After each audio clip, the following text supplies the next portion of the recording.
Premier temps de nos auditions de cet après-midi est consacré à la restitution de la démarche participative engagée et conduite sous les bons conseils de notre rapporteur. Donc je lui cède la parole pour présenter ses résultats. Merci Monsieur le Président. Effectivement, je souhaitais qu'on puisse avoir un petit temps d'échange sur deux sujets. Le premier, c'est effectivement la restitution de l'initiative participative Fiers de nos industries, sur laquelle certains d'entre vous ont participé et contribué, mais qui a été aussi une contribution citoyenne et entrepreneuriale assez forte. Et puis le deuxième volet, ce sera d'expliquer un petit peu le compte-rendu de notre visite aux États-Unis, puisque certains d'entre vous avaient souhaité savoir quelles étaient nos rencontres aux États-Unis et ce que nous avons appris.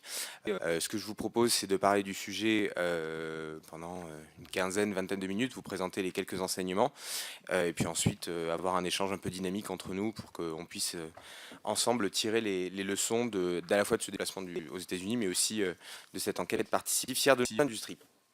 Alors on y va sur Fiers de nos industries.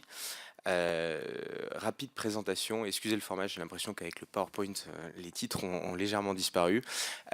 Juste pour rappel, on a mis à votre disposition deux outils participatifs. Le premier qui est un outil en ligne qui s'appelle fiersdenosindustries.com et qui permet à toute personne, entrepreneur, chef d'entreprise, ouvrier, salarié, institutionnel, de déclarer et de recenser pépites à l'échelle d'un territoire. L'objectif était de voir un petit peu s'il y avait des fleurons industriels au-delà des grands groupes que nous connaissons tous, qui valent la peine d'être connus, qui développent des technologies et des savoir-faire clés, les mettre en valeur et les valoriser à travers cette initiative participative. Ça nous permettra aussi de mieux comprendre ce qu'on appelle une entreprise stratégique. Au-delà des secteurs traditionnels et ceux qui sont aujourd'hui inclus dans le décret de 2014, il y a peut-être un certain nombre de pépites qui développent des technologies qui devraient nous interloquer et qui devraient nous intéresser. Donc ça, c'est un premier outil, Fiers de nos industries. Le deuxième, c'était une méthodologie participative pour vous permettre de faire des ateliers en circonscription, solliciter les acteurs locaux de votre territoire pour réfléchir, brainstormer ensemble sur les meilleurs moyens de développer et protéger nos entreprises. L'objectif sur ce deuxième outil, c'était de formuler des propositions pour améliorer la veille sur les fleurons industriels stratégiques de votre territoire et affiner les propositions pour les outils de protection de nos entreprises stratégiques. Alors, sur le premier outil, donc je vous l'ai dit, c'est un outil participatif qui permet de recenser les pépites industrielles, qui a une utilité puisqu'il permet de renforcer notre vision sur qu'est-ce qu'une entreprise stratégique et d'avoir une vision un petit peu plus granulaire de nos entreprises industrielles dans nos territoires. La méthodologie, c'est un outil en ligne assez simple qui permet à chacun de mentionner et de dire quelles sont les pépites du territoire. Il y a un certain nombre de questions clés qui sont abordées, une fiche d'identité descriptive de l'entreprise. Il y a aussi pourquoi est-ce que le répondant considère que cette entreprise est stratégique. Et il y avait aussi une question autour de pourquoi est-ce qu'il y a des investisseurs étrangers qui se sont intéressés à cette entreprise-là.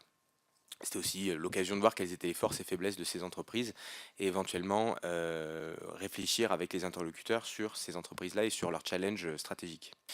Quelques infos sur les répondants. Alors, on a eu 364 réponses au questionnaire, ce qui est plutôt pas mal, étant donné les délais qui étaient assez contraints, puisqu'on n'a eu que 3 semaines au total de soumission. Il s'agit de résultats totalement préliminaires, hein. L'outil continue encore de fonctionner, on peut toujours y répondre, tout le monde peut encore l'utiliser, il n'y a pas de problème. Sur les 364 réponses, il y a 74 entreprises qui sont considérées par les répondants comme étant des pépites industrielles à l'échelle de leur territoire. 50 villes différentes sont concernées dans 23 départements. Quand on regarde un petit peu la taille de ces pépites qui sont auto-déclarées par les répondants, on constate qu'il y en a 39%, donc une grosse partie, qui sont entre 10 et 50 salariés, c'est-à-dire des petites entreprises. Il y en a 26% qui sont à l'état de start-up, entre 1 et 10 salariés. Il y a ensuite, bien évidemment, 16% de grands groupes, plus de 500 salariés, 14% de PME à taille quand même assez conséquente, entre 100 et 500 salariés.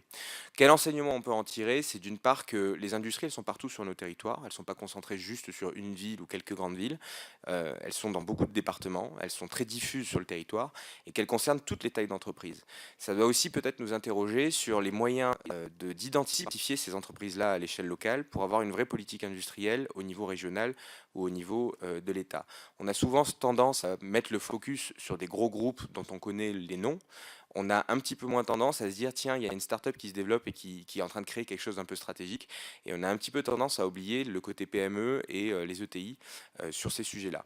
Du coup, il y a un vrai challenge qui est d'être en mesure d'identifier assez rapidement ces boîtes avant qu'elles ne grossissent et avant qu'elles ne développent de grosses technologies importantes. Le premier message, c'est les petites entreprises et les entreprises sont partout, les entreprises stratégiques sont partout sur notre territoire. Le deuxième message, c'est dans quel secteur on les a identifiés. Les répondants nous disent que dans 31% des cas, il s'agit de la manufacture, c'est-à-dire les pépites qui ont été signalées par les répondants sont à 31% dans la manufacture. On a aussi l'énergie, les nouvelles technologies, les transports et l'environnement qui suivent derrière de façon assez conglomérée. C'est assez bien réparti, c'est-à-dire que certes la manufacture est devant, mais on a aussi d'autres secteurs qui suivent derrière et qui ne sont pas négligeables du tout. On ne peut pas en dégager une tendance en se disant il y a un seul secteur sur lequel il y a des pépites, c'est quelque chose qui est assez éclaté d'un point de vue sectoriel. Le troisième message, c'est sur les technologies en elles-mêmes que ces pépites développent. Ce qui sort de façon assez importante, c'est que les entreprises qui ont été déclarées comme étant des pépites industrielles stratégiques à échelle des territoires sont dans la grande partie sur des technos de collecte et d'analyse de données, à 40%. Et là, pour le coup, c'est une tendance qui est plus forte que les autres technologies. Juste après, on parle de stockage de données, d'intelligence artificielle, de technologie spatiale, de nanotechnologie, de semi-conducteurs. Mais ce qu'on peut retenir quand même, c'est que dans l'écrasante majorité des pépites qui nous ont été données, la collecte et l'analyse de données sont des technologies assez importantes dans ces entreprises. Alors il y avait un item qui était autre, qui permettait de dire quelles étaient les autres technologies développées par ces entreprises. On nous a parlé des technologies métalliques de pointe, de la robotisation, de l'impression 3D, de la biologie industrielle et du stockage d'énergie. Donc grosse variété de technologies stratégiques dans ces entreprises, mais prépondérance assez forte à 40% de tout ce qui touche à la data et à la collecte d'analyse de données. Ça nous interroge aussi sur nos recommandations sur l'importance de ce sujet autour des données. Vous savez qu'il a été annoncé par l'exécutif la volonté d'étendre le décret Montebourg à certains secteurs, les données en font partie. C'est bien un sujet de préoccupation partagé par tous et qui concerne un certain nombre d'entreprises non négligeables dites stratégiques. Alors ensuite, quand on pose la question, mais pourquoi est-ce que vous nous déclarez ces entreprises? Pourquoi est-ce que vous considérez que ce sont des pépites industrielles? À l'écrasante majorité, les répondants nous disent que c'est parce qu'il y a un savoir-faire exceptionnel dans l'entreprise. On leur avait proposé toute une palette d'options qui leur permettait de dire pourquoi ils considéraient que c'était stratégique. À 83%, c'est un savoir-faire exceptionnel. Ensuite suivent une activité de recherche et développement assez unique en France, un nombre très limité de concurrents à l'échelle mondiale, un nombre important d'emplois, une technologie qu'aucun concurrent ne maîtrise, une croissance du chiffre d'affaires très importante. Il y a d'autres facteurs qui sont évoqués. Et puis à la toute fin, à 15%, c'est une activité qui touche à la sécurité nationale, à la défense ou à la sécurité des personnes. Ce qui ne veut pas dire que ce n'est pas important, hein. Soyons très clairs sur le sujet. C'est pas parce qu'il n'y a que 15% des pépites sur lesquelles on considère qu'elles sont stratégiques parce qu'il s'agit d'une activité de défense que ce n'est pas important. C'est juste que dans l'esprit populaire et dans l'esprit des répondants, ceux qui nous disent j'ai identifié une pépite stratégique le disent à 83% parce que cette entreprise détient un savoir-faire exceptionnel. Dans les autres items, on a l'implantation locale historique qui revient souvent. Le fait de dire, alors c'est revenu plusieurs fois, c'est un savoir-faire de génération en génération. C'est une entreprise qui date de plusieurs décennies, voire même de plusieurs siècles. Et donc il y a un attachement affectif aussi à ces entreprises-là. On nous évoque aussi la rupture environnementale et technologique.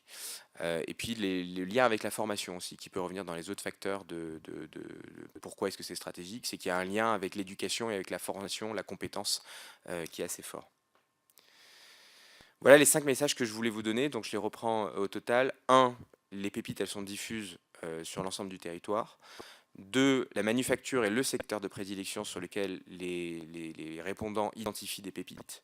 3, la collecte et l'analyse de données constituent de loin la première technologie de pointe qui est utilisée par ces pépites. 4, le savoir-faire exceptionnel est de loin le critère pour qualifier ces pépites de stratégiques. Le deuxième outil, c'est un outil participatif qui vous permet de réaliser des ateliers en circonscription. Certains les ont déjà faits, d'autres sont en cours de les faire. J'attends aussi la restitution de certains collègues qui l'ont fait mais qui n'ont pas encore restitué les résultats de leur atelier. Quelques messages, mais qui sont encore une fois totalement préliminaires et non exhaustifs. Qu'est-ce qui ressort dans certains ateliers? Encore une fois, je mets des pincettes et je ne fais que citer, hein, c'est-à-dire que je ne reprends pas à mon compte ces propos-là, je ne fais que citer les éléments qui reviennent. Quand on pose la question en atelier, quels sont les cas stratégiques dans votre territoire qui méritent une attention de l'État, c'est-à-dire les situations, les cas d'usage où vous vous dites il faut intervenir, où il faut avoir un œil attentif. On nous dit, c'est quand par exemple on est dépendant d'un État qui pourrait avoir le monopole sur une activité vitale. Quand une entreprise française se fait racheter et que ce rachat pourrait faire courir des risques sur l'indépendance de notre pays et pourrait donner le monopole à une entreprise étrangère ou un pays étranger, c'est une situation, un cas d'usage qui pose des questions. Le deuxième, c'est quand on parle de sécurité nationale qui est directement visée. Donc toutes les activités militaires liées à l'énergie, à la santé, sont des domaines qui sont largement cités par les répondants. Troisième élément, c'est quand il y a un risque d'intrusion dans des données de masse. C'est un sujet d'inquiétude de ceux qu'on interroge en atelier qui nous disent quand il y a un risque que l'entreprise communique ces données, transmette ces données à des puissances étrangères, et comme ces données sont si puissantes et si personnelles qu'elles peuvent être utilisées à mauvais escient, là il y a un risque et il y a un besoin d'intervention. Un autre point, c'est quand il y a un savoir-faire unique qui est menacé. Quand on est les seuls à posséder ce savoir-faire, que c'est une compétence rare que l'on a dans nos territoires et dans nos entreprises, ça peut valoir le coup de regarder ce qui se passe quand un investisseur arrive. Un dernier point, c'est quand il y a une activité innovante qui est génératrice de croissance pour le futur, qui est concernée. C'est-à-dire, c'est pas forcément aujourd'hui un chiffre d'affaires énorme, c'est pas forcément la technologie utilisée par toutes les entreprises, mais ça peut être une activité qui demain devient source de croissance dans notre pays et tire l'emploi vers le haut. Ces cas, encore une fois, ne sont pas exhaustifs, hein, je vous donne le verbatim de ce qui peut sortir dans ces ateliers. Deuxième question, c'est que faut-il arrêter de faire dans la politique industrielle? Puisque notre commission traite des décisions de l'État en matière de politique industrielle, la question c'est qu'est-ce qu'il faut arrêter de faire tout de suite? Qu'est-ce qu'on nous dit de limiter en tout cas et de faire attention? Il y a un point très important sur l'image de l'industrie qui revient dans beaucoup d'ateliers. Beaucoup de personnes nous disent on a tendance à dévaluer l'industrie, à la voir de façon négative, à la projeter dans le 19e siècle et à lui coller une image de fermeture de sites, perte d'emploi, PSE, etc. Cette image-là, elle touche les acteurs du territoire sur l'industrie et les salariés qui y travaillent, hein. Je rappelle qu'il y a quand même 3 millions de personnes qui travaillent dans le secteur industriel manufacturier.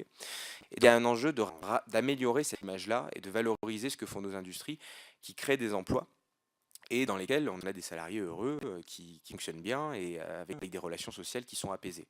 Et ce point est vachement important parce qu'il est aussi très lié à l'emploi et au recrutement. C'est-à-dire comme on dégrade l'image perpétuelle que l'on a de l'industrie, des entrepreneurs nous disent on a du coup du mal à recruter parce que comme les gens ont une vision très négative de l'industrie, ça peut avoir des conséquences sur l'emploi. C'est d'ailleurs ce que nous disait dans nos auditions Nokia, je ne sais pas si vous vous rappelez, qui nous disait à un moment on avait eu pas du mal à recruter parce que on avait une image qui était assez négative et qui renvoyait notre entreprise à des difficultés économiques plutôt qu'à tout ce qu'elle sait faire de façon positive.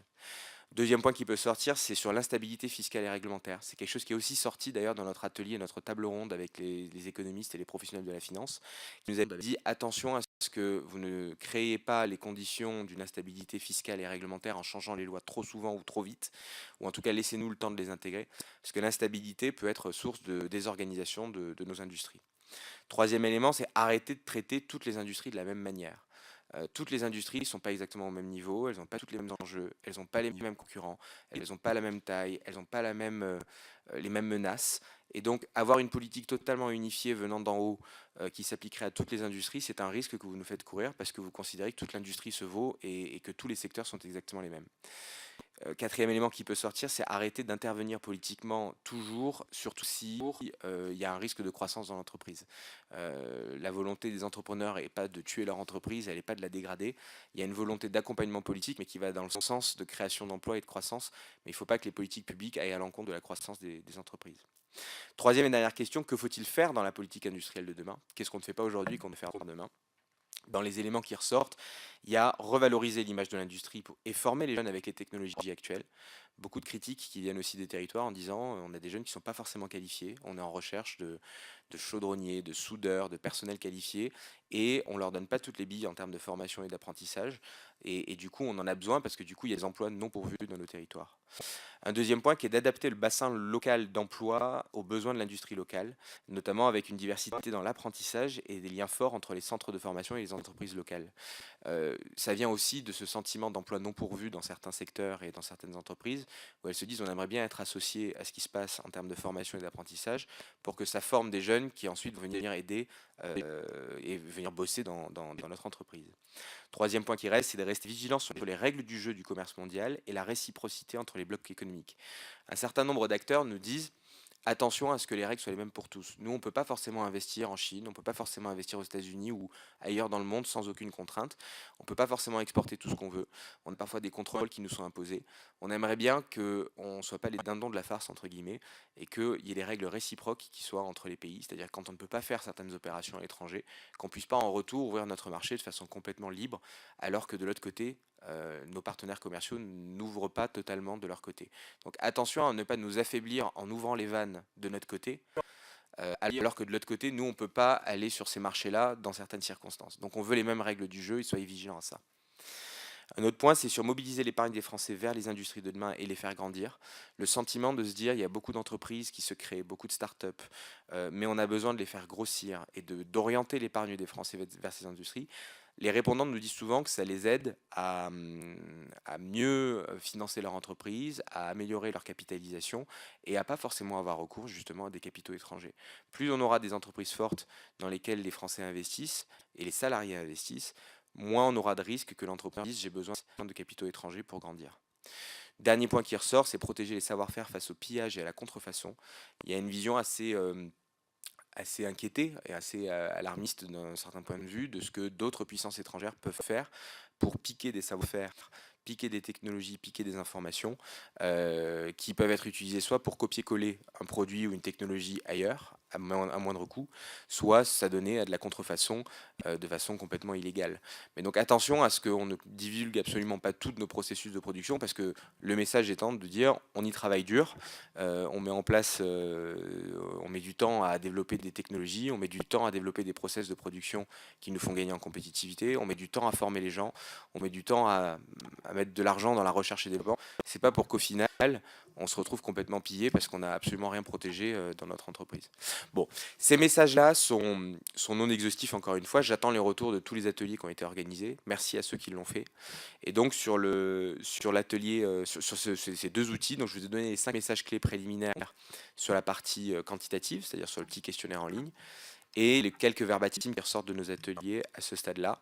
Encore une fois, c'est du préliminaire, il reste encore 2 semaines, et donc on a encore le temps de pouvoir communiquer ces éléments-là. Donc n'hésitez pas, si vous avez des questions avant qu'on passe à la partie américaine, et je suis à votre disposition, bien évidemment, si vous avez des difficultés à organiser l'atelier ou si vous souhaitez de plus amples informations sur la méthode. Merci, monsieur le rapporteur. Oui, pardon. Oui, merci pour cette présentation. Juste quelques questions de cohérence ou d'explication, des choses qui ne sont pas évidentes. On répond à la question, donc, quels secteurs sont identifiés comme pépites, et on trouve les secteurs de la manufacture ou d'énergie. Et après, quand on regarde les technologies de pointe, on tombe sur collecte, analyse des données, stockage de données, ce qui n'est pas trivial comme... alors je ne sais pas s'il y a des explications derrière. Alors c'est une excellente question. Je pense qu'il faudra qu'on ressorte l'intégralité d'ailleurs des entreprises pour qu'on se penche précisément au cas par cas sur leur activité. Une des explications, c'est qu'on a tendance souvent à considérer les technologies de collecte et d'utilisation de data comme réservées exclusivement aux services. On a souvent tendance à considérer que c'est l'apanage des applications mobiles, de nos services de e-commerce, etc.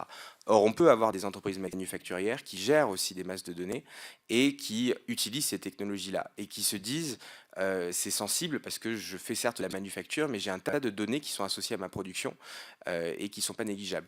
J'ai par exemple sur mon territoire une entreprise qui fait de l'électronique. Elle produit des composants électroniques, elle marche d'ailleurs très très bien, elle fait plus 30% de croissance l'année dernière, donc c'est vraiment un beau sujet. Et elle fait des composants électroniques, mais elle utilise aussi des données.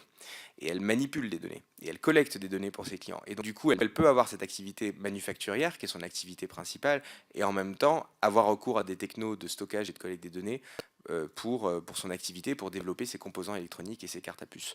Ce que je veux dire par là, c'est qu'il faut regarder au cas par cas, parce que peut-être qu'effectivement, il peut y avoir des incohérences, c'est pas impossible, mais que ça peut aussi nous indiquer que la collecte et l'analyse de données n'est encore une fois pas réservée exclusivement au secteur des services et à l'immatériel, et que même nos industries peuvent être concernées par ces technos-là. La semaine dernière, il y avait le salon Global Industrie à Paris. Il n'est pas rare que des entreprises de manufacture pure et des robots ou des technologies d'intelligence artificielle qui brassent un certain nombre de données et qui les aident à produire des objets manufacturés. Le lien entre l'industrie et les données, à mon avis, est plus fort que ce que l'on peut avoir en tête quand on pense à la manufacture. Je pense personnellement, c'est comme ça que je l'interprète, mais encore je veux bien regarder à nouveau et défiler l'ensemble de la liste pour qu'on puisse avoir une réponse précise au cas par cas. Autre question, à qui a été envoyé ce questionnaire? Alors, l'outil numéro 1 est totalement public, c'est-à-dire qu'il a été communiqué largement, Twitter, Facebook, newsletter, communiqué de presse, députés concernés, etc. Il a été communiqué aussi, il a été repris même par certaines CCI qui l'ont fait tourner autour de leurs membres. Moi, j'étais interpellé souvent par des CCI sur Twitter qui me disaient est-ce qu'on peut le diffuser, bien sûr. Donc le site est public, hein, c'est www.fierdenosindustriesindustries.com, totalement ouvert. En revanche, c'est du déclaratif, il faut bien l'avoir en tête. C'est-à-dire que l'idéal serait d'avoir encore plus de réponses. Là, on en a 364, c'est déjà pas mal. L'objectif est de monter le plus possible, mais le site est complètement public. Pour l'atelier par contre est sous le pilotage des députés et des députés exclusivement. Donc la méthode vous a été distribuée à vous, elle a été distribuée aux députés, elle a été distribuée à ceux qui me le demandaient.